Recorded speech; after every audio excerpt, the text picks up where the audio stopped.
Today, we're ranking the strongest transformations in anime based on who they can defeat. That means with each step forward, the power level goes up, and every new entry can beat the one before it. So by the time we reach number 1, we'll be looking at a transformation so powerful, it could wipe out almost everyone on this list. So let's kick things off with Demon King Tanjiro. Now, if you're not familiar with this form, here's a quick rundown. Demon Tanjiro isn't a result of training or willpower, but a desperate final move by the original demon, Muzan Kibutsuji. In his dying moments, Muzan transferred all his blood and consciousness into Tanjiro, hoping that his successor would finally achieve what he never could, conquer the sun. And just like that, Tanjiro became the strongest being in the Demon Slayer universe. His most terrifying feat, standing in direct sunlight without taking any damage, something that not even Muzan or any other demon managed to do for over 1,000 years. That alone erased the biggest weakness of the entire demon race. On top of that, he inherited almost all of Muzan's abilities, making him a demon god, minus Muzan's one fatal flaw. Next up, we have Eren in his founding Titan form. And in this state, Eren isn't just powerful, he's an extinction-level event. His strength isn't measured by individual combat skill, but by sheer apocalyptic scale. He becomes a walking force of annihilation, flattening entire continents under the weight of the rumbling. The combined military might of the world, including the global allied fleet, was crushed in moments, rendered completely helpless against his advance. At this point, his goal is simple: to trample the world flat. And for the reason why I put him above Demon Tanjiro, well, it's simple. Eren controls an army of millions of city-destroying titans. Tanjiro's power is limited to a single city block, so yeah, that's pretty much it. Well, before we move ahead, the best transformation you can make right now for peak anime content is turning that red subscribe button gray. So what are you waiting for? Don't be shy, click it. Next up, we've got Deku with 100% control over One For All. Now, unlike flashy forms like Super Saiyan, Deku's final form is all about mastering everything within One For All. In his last battle against Shigaraki, he fully unleashes 100% of One For All, along with 6 inherited quirks. He seamlessly chains together Gear Shift, Fajin, and Black Whip for devastating combos. At this point, Deku surpasses All Might, not just matching his strength, but enhancing it with speed, energy storage, and control. Fajin builds up kinetic energy, Gear Shift bends speed limits, and together, they let him land pseudo 120% strikes strong enough to overwhelm even Shigaraki's monstrous form. But this power has a cost. Deku can handle 100% now without breaking bones, but using multiple quirks constantly takes a brutal toll. Gear Shift alone damages his cells, leaving him with a narrow window to end the fight before his body gives out completely. And for the reason I put him above Eren is Deku's immense speed and flight let him easily evade the rumbling and destroy Eren's vulnerable nape before he can react. Up next, we've got Adult Goon. You see, in this state, Goon's power skyrocketed to terrifying heights, instantly striking fear into the heart of Pito, one of the royal guards whose strength far surpassed even elite pro hunters. Pito, who didn't flinch against seasoned fighters, was frozen in pure animalistic fear just from sensing Goon's aura. According to Pito, Goon's strength had reached the level of Meruem, the Chimera Ant King, the strongest being in the entire series. His aura was so dark and dense, it looked like black flames, signaling a power far beyond even legends like Chairman Netero. If I compare him with Deku, while their physical power is comparable, the battle is basically decided by Nen.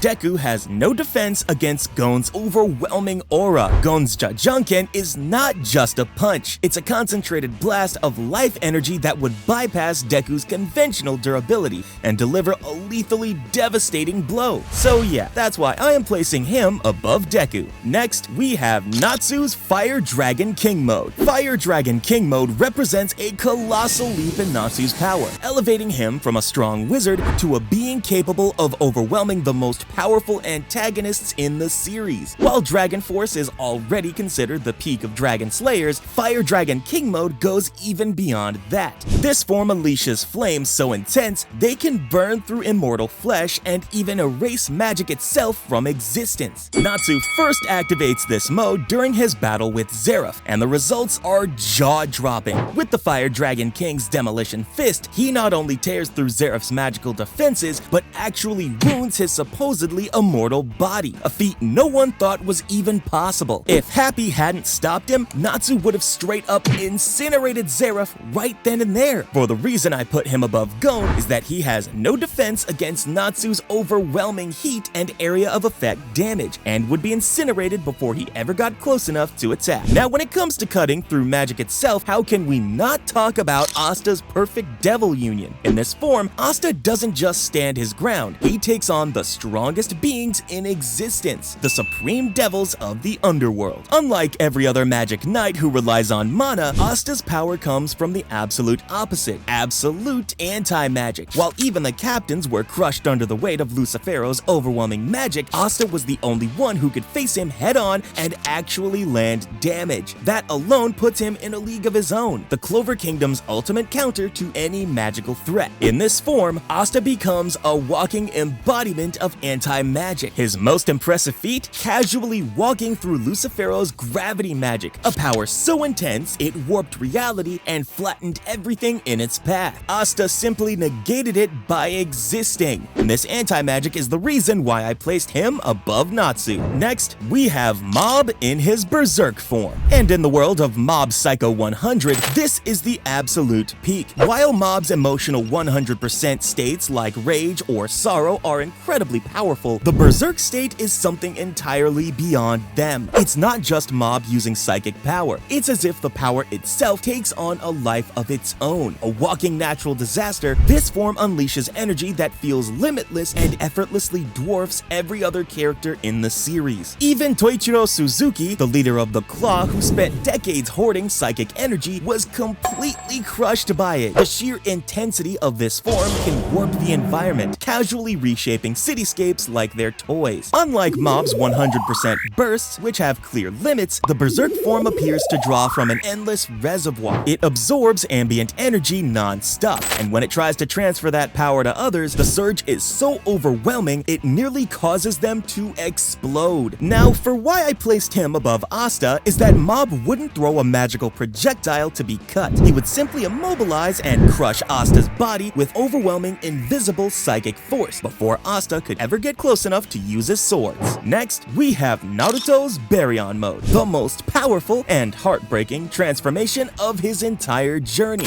Born from a desperate gamble, Baryon mode represents a fusion between Naruto and Kurama that pushes their combined power to unimaginable heights. For a brief, shining moment, Naruto became the strongest being in the entire Naruto franchise. This form allowed him to completely overwhelm Ishiki Otsutsuki, a villain who had effortlessly crushed both Naruto and Sasuke in their peak Six Paths forms just moments earlier. In Baryon mode, Naruto's speed, strength, and reflexes reached godlike levels. He could react to and counter near-instant attacks, placing him above legends like Madara, Kaguya, and even other Otsutsuki threats. Now, for the reason I placed him above Mob is that Naruto's speed is on a completely different dimension in this form. He would blitz Mob instantly, moving faster than Mob's psychic powers could react. A single physical blow from Naruto would not only cause immense damage, but its life-draining effect would sever Mob's connection to his power, causing the Berserk state to collapse. Next, we have Luffy's Gear 5. You see, with this awakening, Luffy steps into the realm of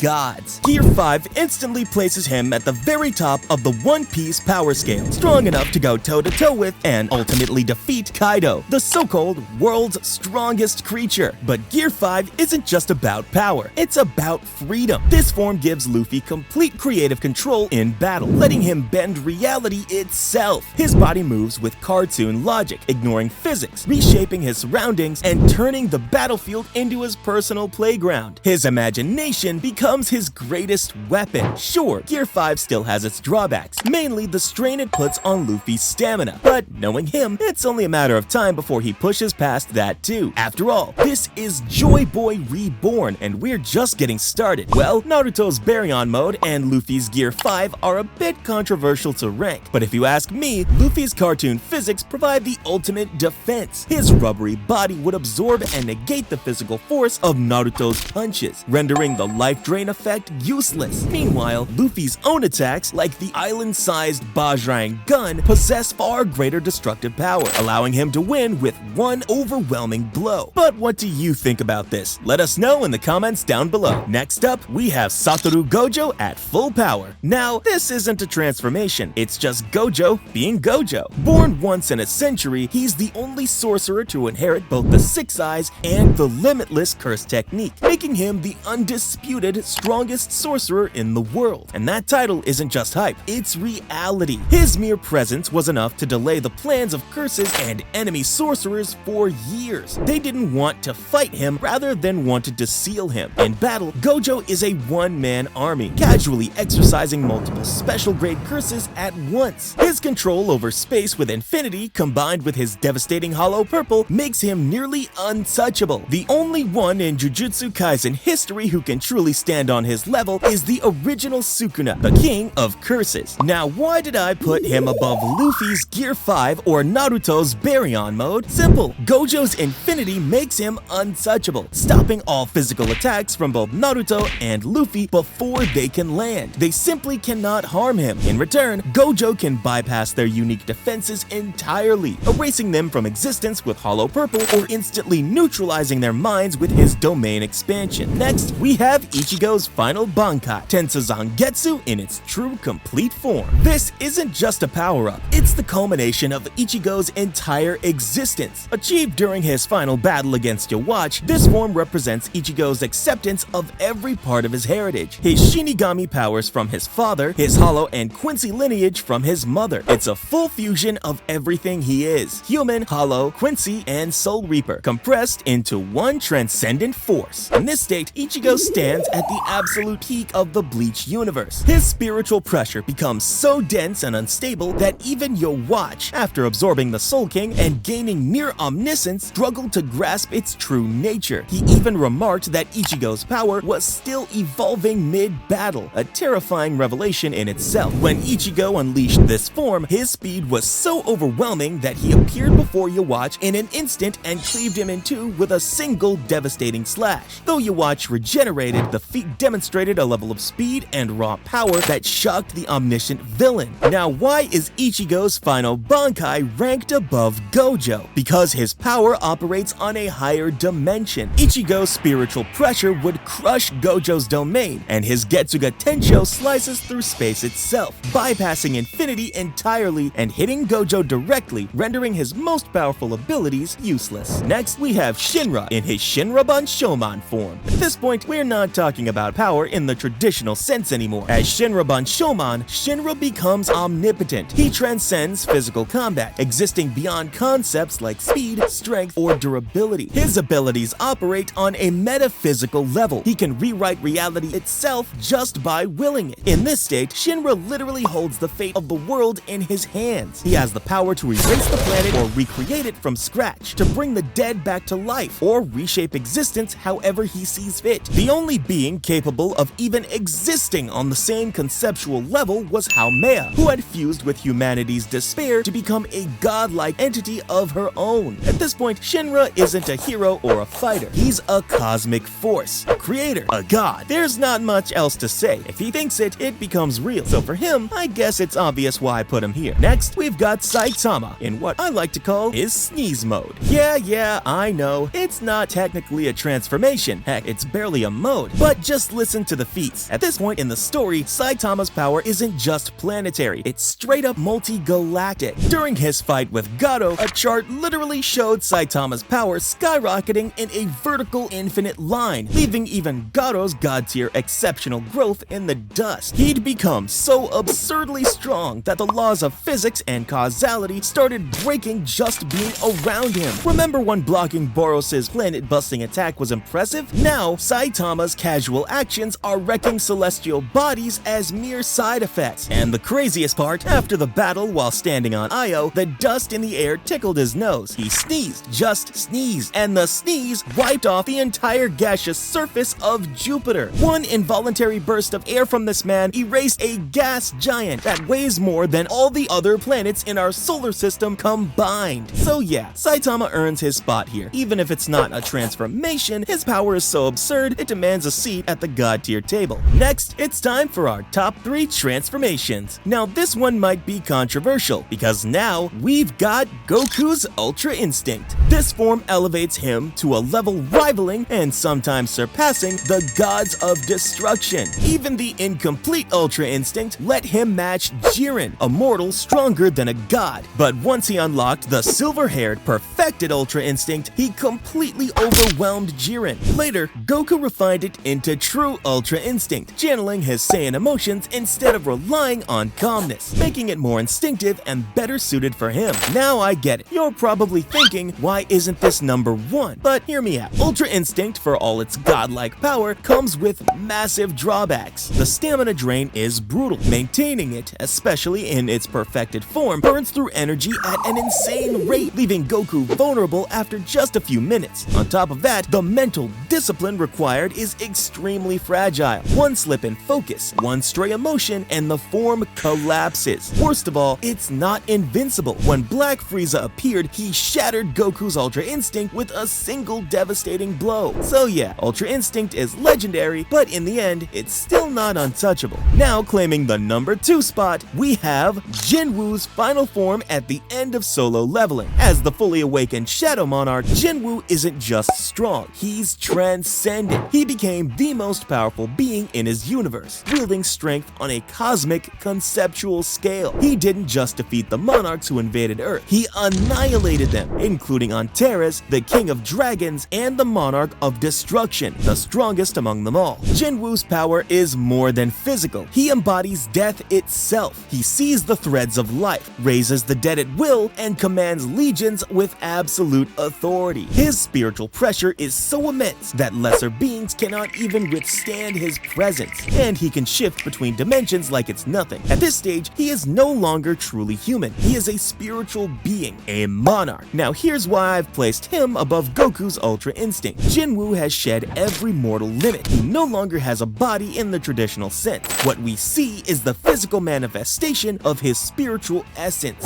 And most importantly, his stamina as a spiritual being is functionally infinite. That alone counters the biggest flaw in Goku's higher forms. And finally, on the number 1 spot, we have Rimmeru Tempest in his true dragon form. And this isn't just another level up, this is a full cosmic evolution. Achieved at the end of the That Time I Got Reincarnated as a Slime web novel, Rimmeru's transformation into a true dragon marks a complete redefinition of his existence, placing him among the 4 most powerful spiritual beings in his multiverse. As a true dragon, Rimmeru is, without question, the most powerful character in his series, and a contender for one of the most powerful beings in all of fiction. His power is multiversal and conceptual. He possesses an immeasurable amount of energy, which is the primordial chaotic energy of creation and destruction that existed before the universe itself. His strength is so vast that he can create and destroy tens of thousands of universes as easily as breathing. He is no longer just a powerful fighter. He is a walking, sentient force of nature with absolute control over the laws of reality. Now,